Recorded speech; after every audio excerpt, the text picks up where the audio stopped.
Alors non, pas besoin d'être prophète pour comprendre que le Maroc change, le long de ses côtes en particulier.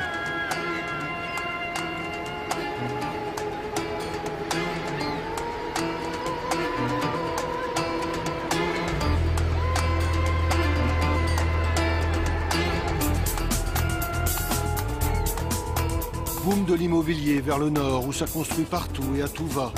Un peu le syndrome des côtes espagnoles voisines avec quelques années de décalage.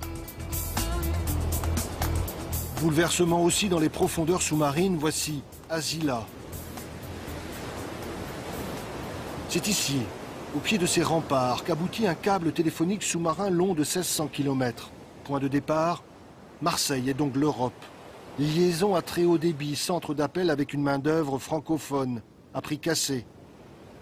Ce n'est plus 22 à Asnières, c'est le 0800 quelque chose à Marrakech ou à Rabat.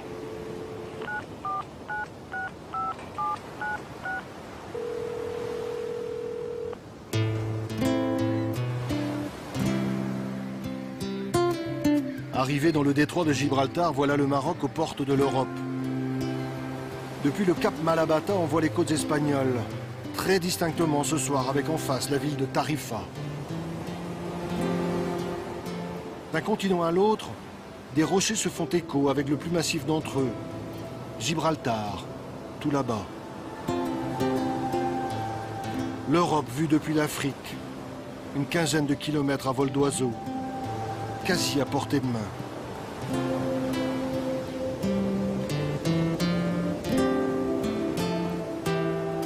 Mais beaucoup d'illusions tombent aux portes du détroit. C'est aujourd'hui l'une des zones les plus surveillées au monde. Et pas seulement pour des raisons de sécurité maritime, quand bien même des bateaux s'échouent dans les parages.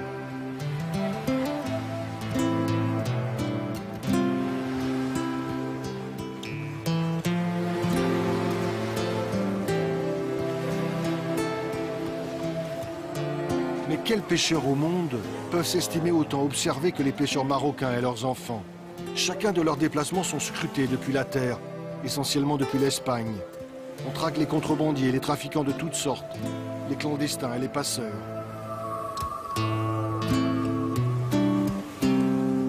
Barques de pêche minuscules, mais suffisamment grandes pour passer de l'autre côté.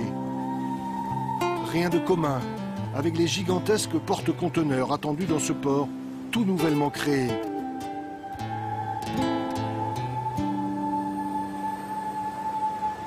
L'occasion de désengorger le port de Tanger, à une trentaine de kilomètres de là.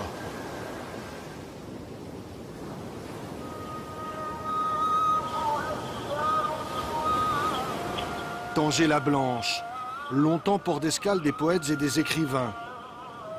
Tanger aujourd'hui et son presque million d'habitants et sa croissance exponentielle.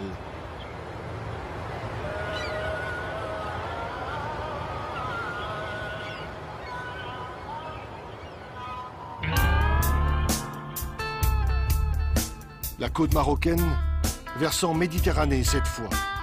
Nous voilà loin des falaises exposées aux colères de l'Atlantique et de ses embruns. Ici, pas de ramasseurs de sable, de pêcheurs nomades ou de champs de fraisiers. Très vite, en retrait de la côte, le relief prend le dessus. Les hautes terres du nord du Maroc, où les montagnes les plus élevées dépassent les 2000 mètres. Totalement enneigé l'hiver, c'est le Rif, une région montagneuse bien à part, dans le nord du Maroc.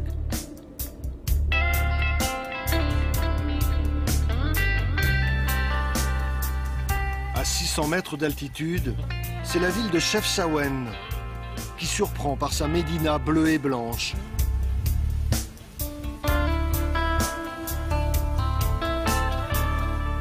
Voilà pour la carte postale. Pour le reste, Chefchaouen, capitale des montagnes du Rif, est aussi la capitale du kiff, le hashish marocain réputé jusqu'à Amsterdam. Dans les années 90, 200 000 agriculteurs en vivaient. Une production quasi intensive, pas une colline sans son champ de cannabis. Les autorités ont détruit des champs, tous. On sait juste que le Maroc reste encore l'un des premiers exportateurs mondiaux de hashish. Et Et la voie royale de ce trafic est bien entendu maritime. Décidément, rien n'est simple le long de cette côte, surtout lorsque l'on aborde la question des enclaves.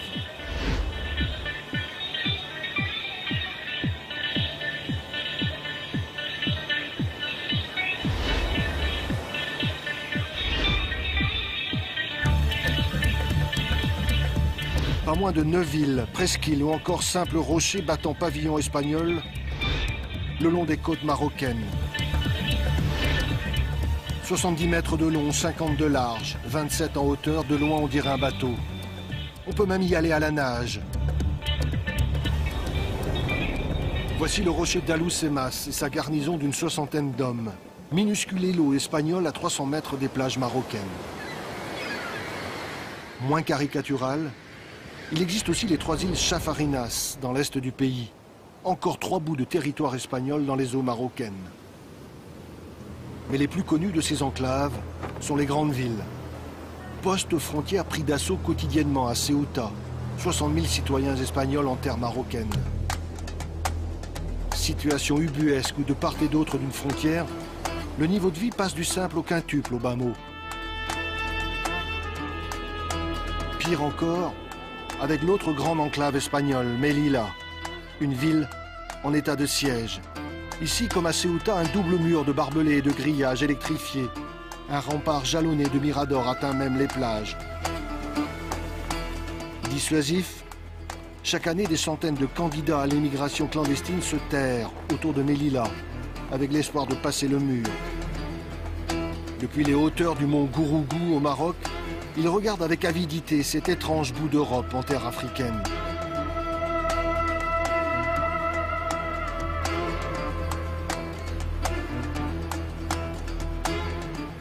Cela dit, sur le registre des relations diplomatiques, il y a un dossier encore plus sensible et plus délicat dans la région.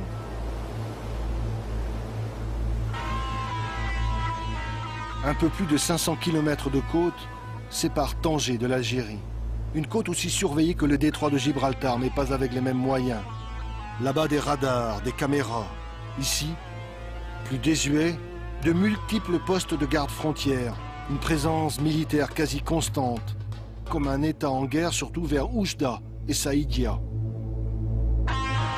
Impossible d'approcher l'Algérie depuis le Maroc. Les deux pays sont à couteau tiré depuis 14 ans.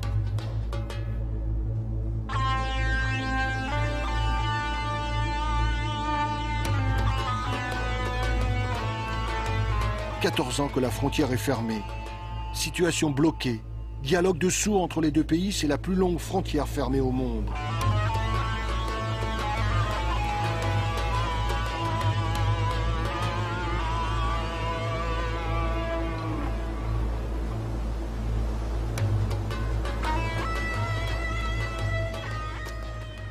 Eh ben, ça démarre bien. Gilles, carnet de route. Alors, le Maroc, c'est grand, c'est très grand. C'est très grand. Il a bien fallu faire des choix. Voilà, on a choisi une partie de la côte atlantique et on a choisi de commencer notre voyage par une ville historique célèbre, qui est en même temps un port magnifique, Essaouira. Oui. Essaouira, on pourrait le traduire en français par celle qui est bien dessinée. Voilà. Oui, bon, c'est vrai aussi. Voilà. Donc on vous invite à découvrir cette ville. Vous pouvez embarquer avec nous. Pour une fois, on y va en voiture. Carrément.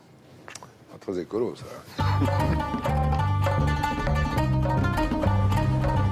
Et nous voilà tout à trac, jetés sur les routes du Maroc. Ses grandes étendues, sa lumière. Un bout de chemin, premières impressions.